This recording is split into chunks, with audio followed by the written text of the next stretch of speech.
Hi all, this is കോക്ക്. Ullozhukku writer director Christo Tomy.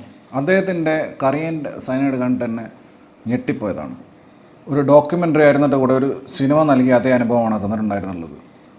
അത് ജനിപ്പിച്ച ഉദ്വേഗത, ഭീതി, അതും റിയലായിട്ടുള്ള ആളുകളെ വെച്ചിട്ടാണല്ലോ.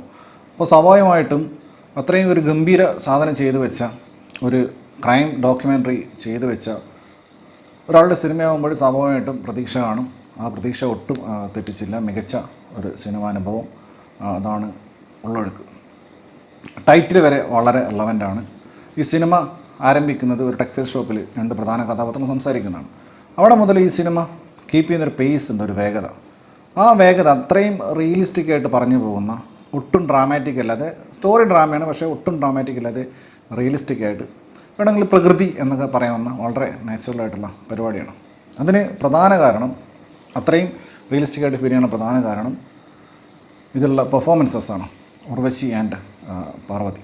ഉർവശിയൊക്കെ ഗോഡ് ആക്ട്രസ് ഓഫ് മലയാളം എന്ന് പ്രതിപാദിക്കപ്പെടുന്ന അത്രയും ലെജൻഡറി ആയിട്ടുള്ള റേഞ്ചുള്ള നടിയാണ്. അവർക്ക് സ്വാഭാവികമായിട്ട് ഇതൊരു കേക്ക് വോക്കായിരിക്കും ഈ കഥാപാത്രം എന്ന് പറയുന്നത്. അവരുടെ മുഖത്ത് ക്യാമറ വെച്ചിട്ട് ഡയറക്ടർക്ക് മാറി നിൽക്കാം, കാരണം അവർ പെർഫോം ചെയ്തോളും. അതുപോലെ അത്രയും ഗംഭീരമായിട്ട് കൂടുതൽ പറയേണ്ട ആവശ്യമില്ല ഉർവശിയുടെ പെർഫോമൻസ്. പാർവതിയുടെ കഥാപാത്രം, ഇവർ രണ്ടുപേരുമാണ്, പാർവതിയും ഉർവശിയും ഒരേ സ്കെയിലുള്ള കഥാപാത്രങ്ങളാണ്. പാർവതി കണ്ടംപററി ജനറേഷനിലെ ഏറ്റവും ബെസ്റ്റ് ആക്ട്രസ് എന്ന് ഞാൻ പേഴ്സണലി വിശ്വസിക്കുന്നതാണ്. അവരുടെ പെർഫോമൻസ് ഗംഭീരമാണ്. വിത്ത് ഉർവശി, കാരണം അത്ര അണ്ടർപ്ലേ ചെയ്യേണ്ട, ഒട്ടും ലൗഡല്ലാത്ത, അല്ല ഡിറ്റാച്ച്ഡായിട്ട് അഭിനയിക്കേണ്ട, ഇൻഡിഫറൻ്റായിട്ട് ചെയ്യേണ്ട ഒരു കഥാപാത്രമാണ്.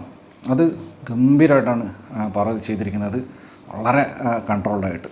ഈ രണ്ട് കഥാപാത്രങ്ങളും തമ്മിലുള്ള കോൺഫ്ലിക്റ്റ്, അവരുടെ ഇന്നർ കോൺഫ്ലിക്റ്റ്, അതോടൊപ്പം തന്നെ നമ്മൾ ലോഹിദാസിൻ്റെ സിനിമകളിലൊക്കെ സ്ഥിരമായിട്ട് കാണാറുള്ള കൈൻഡ് ഓഫ് സിറ്റുവേഷൻ. അതായത് ആ ഒരു സിറ്റുവേഷനെ കുറ്റം പറയാൻ പറ്റും, അതിലുള്ള ആളുകളെ, കഥാപാത്രങ്ങളെ കുറ്റം പറയാൻ പറ്റില്ല. ഓരോ ആളുകളുടെ പെർസ്പെക്റ്റീവിൽ ചിന്തിക്കുമ്പോൾ, ഓരോ ആളുകളുടെ ഭാഗത്ത് ചിന്തിക്കുമ്പോൾ അവരായിരിക്കും ശരി എന്ന് തോന്നാവുന്ന കൈൻഡ് ഓഫ് സ്റ്റോറി. അതിനെ ഗംഭീരമായിട്ട് ഡെവലപ്പ് ചെയ്യുന്ന സ്ക്രിപ്റ്റ്. കാരണം ഓരോ കഥാപാത്രങ്ങളെയും അൺകവർ ചെയ്യുന്ന, ഓരോ സീൻസ് മുന്നോട്ട് പോകും തോറും ഇതിങ്ങനെ ഇവോൾവ് ചെയ്ത് വരികയാണ്. അപ്പോൾ അങ്ങനെയുള്ളൊരു ഗംഭീരമായിട്ടുള്ള സ്ക്രിപ്റ്റ്, അതിനപ്പുറത്തേക്കുള്ള അദ്ദേഹത്തിൻ്റെ മേക്കിംഗ് വളരെ റിയലിസ്റ്റിക്കായിട്ട്, സിങ് സൗണ്ടാണ്. അതിന് ഞാൻ പറഞ്ഞില്ലേ, ആക്ടേഴ്സ് ഇതിനകത്ത് നിന്ന് പെർഫോം ചെയ്യുന്ന സമയത്ത് നമുക്കിതൊരു സിനിമയാണെന്ന് ഒന്നും തോന്നില്ല. റിയലായിട്ട് നമ്മൾ കാണുന്ന സിനിമയാണെന്ന് പോലും ചിന്തിക്കാൻ അവസരം നൽകാത്ത, ഒട്ടും നമ്മളെ വ്യതിചലിപ്പിക്കാത്ത, ഇങ്ങനെ നിർത്തിയിട്ടുള്ള ഒരു പക്ക സിനിമ. കിരൺ ദാസാണ് എഡിറ്റർ. ഈ സിനിമ ഇങ്ങനെ ഒരു ഫ്ലോയിൽ, ഇത്രയും ഫ്ലോയിൽ, അതായത് നമ്മൾ അറിയിക്കാതെയാണ് എഡിറ്റ് ചെയ്ത് വെച്ചിരിക്കുന്നത്. ചില സീൻസ് ഈ ട്രാൻസിഷൻ വരുന്ന സമയത്ത് ഗംഭീരമാണ്. പ്രത്യേകിച്ച് ഫസ്റ്റിൽ പാർവതി കല്യാണം കഴിക്കാൻ പോകുന്നു, കല്യാണം കഴിക്കുന്നു, അത് രണ്ടും കാണിക്കുന്ന ആ ട്രാൻസിഷൻ, അങ്ങനെയുള്ള കുറേ പരിപാടിയുണ്ട്. പാർവതി ഒരു ഹോട്ടലിൻ്റെ ഫ്രണ്ടിൽ നിന്നിട്ട് പിന്നെ മാറിപ്പോകുന്നൊരു സാധനമുണ്ട്. അങ്ങനെ മുതൽ അതാണ് സ്ക്രിപ്റ്റിനകത്ത് എടുത്തു വെച്ചിരിക്കുന്ന പരിപാടി. അതിൻ്റെ കൂടെ എല്ലാ ടെക്നീഷ്യൻസും ഗംഭീരമായിട്ട് ചെയ്യുമ്പോൾ കിട്ടുന്നുള്ള ഒരു റിസൾട്ടാണത്. ഷഹനാദ് ജലാൽ ISC, അദ്ദേഹമാണ് DOP. നല്ല മികച്ച ഒരു വർക്ക്. കാരണം ആ കുട്ടനാടിൻ്റെ ആ ഒരു ജോഗ്രഫിക്കലായിട്ടുള്ള അറ്റ്മോസ്ഫിയറും അവിടുത്തെ മഴയും ആ മഴക്കാലത്തുണ്ടാകുന്നൊരു മൂഡും എല്ലാം ഇതിൽ ഇദ്ദേഹം ലൈറ്റിങ്ങിൽ കൂടെ, പിന്നെ ഓഫ് കോഴ്സ് ഗ്രേഡിങ്ങിൽ കൂടെയും ഇത് ചെയ്തു വെച്ചിട്ടുണ്ട്. അതോടൊപ്പം സൗണ്ട് മിക്സിങ് സിനോയ് ജോസഫ്. മഴയൊക്കെ ശരിക്കും ഇങ്ങനെ പെയ്യുന്ന പോലെ ഫീൽ ചെയ്തിട്ടുണ്ട്. മുഹമ്മദ് ബാവയുടെ ആർട്ട് പരിപാടി, അതായത് ഇതിൽ എസ്പെഷ്യലി വെള്ളപ്പൊക്കമല്ല, വെള്ളം ഇങ്ങനെ കയറി വരും. ആ കയറി വരുന്ന വെള്ളം ശരിക്കും നമ്മൾ മഴക്കാലത്ത് വെള്ളം പൊങ്ങി വരുന്ന കാണുവാണ് സ്ക്രീനിൽ. വേറെ ഒന്നുമില്ല, വേറെ ഒരു പരിപാടിയില്ല. അങ്ങനെയാണ് അവർ ചെയ്തു വെച്ചിരിക്കുന്നത്. സൗണ്ട് ഡിസൈൻ ചെയ്തിരിക്കുന്നത്, സിങ് സൗണ്ട് ചെയ്തിരിക്കുന്നതും ജയദേവൻ ചക്കാടത്തും അനിൽ രാധാകൃഷ്ണൻ ചേർന്നിട്ടാണ്.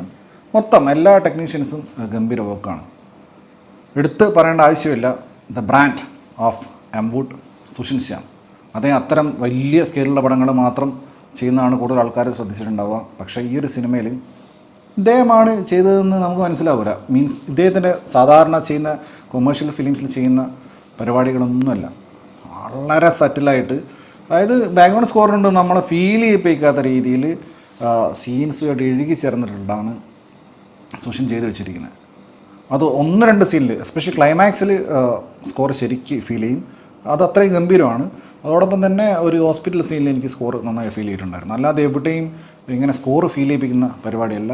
സിനിമയെ ജസ്റ്റ് ഇങ്ങനെ തഴുകി വിടുന്ന കൈൻഡ് ഓഫ് സ്കോറിങ് സുഷിൻസിയാണ്. പ്രശാന്ത് മുരളി ഒരു ഗംഭീര കഥാപാത്രമാണ് അദ്ദേഹത്തിന് കിട്ടിയത്. അത് അതിഗംഭീരമായിട്ട് അദ്ദേഹം ചെയ്തിട്ടുണ്ട്. അദ്ദേഹം ഓൾറെഡി പല സിനിമകളും നമ്മൾ കണ്ടിട്ടുള്ളതാണ്. ഗംഭീര ആക്ടറാണ്. ഇത് അദ്ദേഹത്തിൻ്റെ ഫിലിമോഗ്രാഫിയിലേക്ക് വെക്കാൻ പറ്റുന്ന അത്രയും ഒരു മികച്ച കഥാപാത്രവും പെർഫോമൻസും. അർജുൻ രാധാകൃഷ്ണൻ ലാസ്റ്റ് കണ്ണൂർ സ്ക്വാഡിൽ വില്ലൻ. അപ്പോൾ പുള്ളി ഇതിൽ വളരെ ഒരു സാധാരണക്കാരനായിട്ടുള്ള ആളായിട്ടാണ് അഭിനയിച്ചിട്ടുള്ളത്. വളരെ കൺട്രോൾഡ് ആക്ടിങ്. പിന്നെ പുള്ളിയുടെ കഥാപാത്രത്തെക്കുറിച്ച് പറയുകയാണെങ്കിൽ ഈ സിനിമ ഏത് കഥാപാത്രത്തിൻ്റെ പെർസ്പെക്റ്റീവിൽ റീഡ് ചെയ്യാൻ പറ്റുമേ.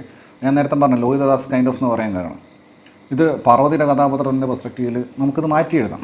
അതായത് നമുക്ക് ഡീകൺസ്ട്രക്ട് ചെയ്യാം. ഇനി ഉർവശിയുടെ ചെയ്യാം.